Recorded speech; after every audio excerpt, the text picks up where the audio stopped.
why facial hair exists. Beards, mustaches, and goatees. Love them or hate them. There are a lot of reasons why someone might decide to grow out their facial hair. Maybe they're doing it to look more rugged or masculine. Or maybe they're just trying to hide a weak jawline. Either way, the existence of beards in general is kind of strange when you think about it. Why does hair grow out of faces? And while we're at it, why does it also only happen for some of us?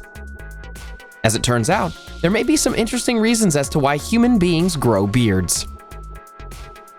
Before we continue, we must ask you a question. Can you please subscribe to our channel and ring the notification bell?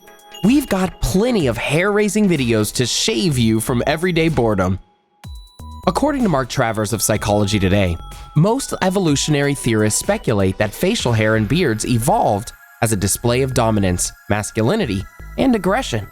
However, if that's really the case, then why is it that beards these days are associated with coffee shop hipsters and old-timey prospectors? If beards really did evolve as a symbol of macho dominance and aggression, do they still hold that purpose today?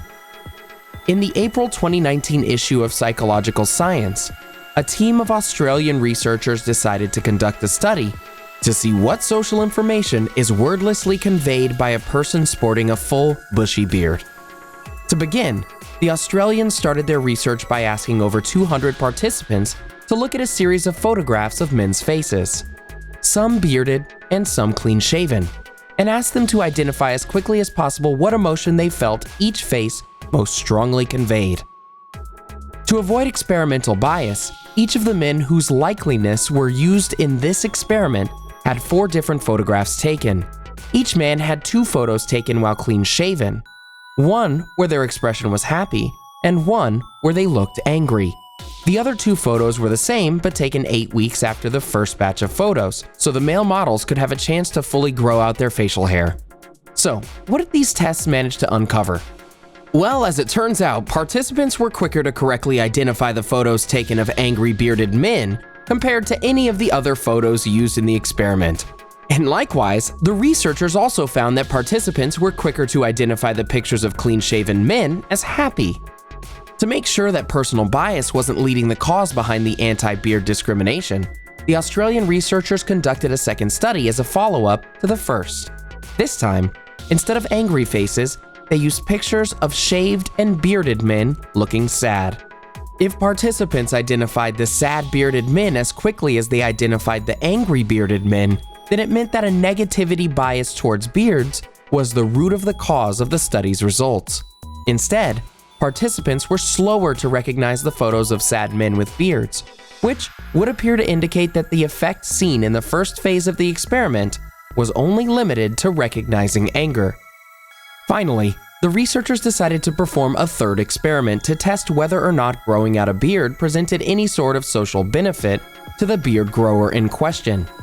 This time around, the researchers asked 450 participants to rate the faces from the first experiment based on measurements of how much they found the person in each photo to be aggressive, masculine, or pro-social.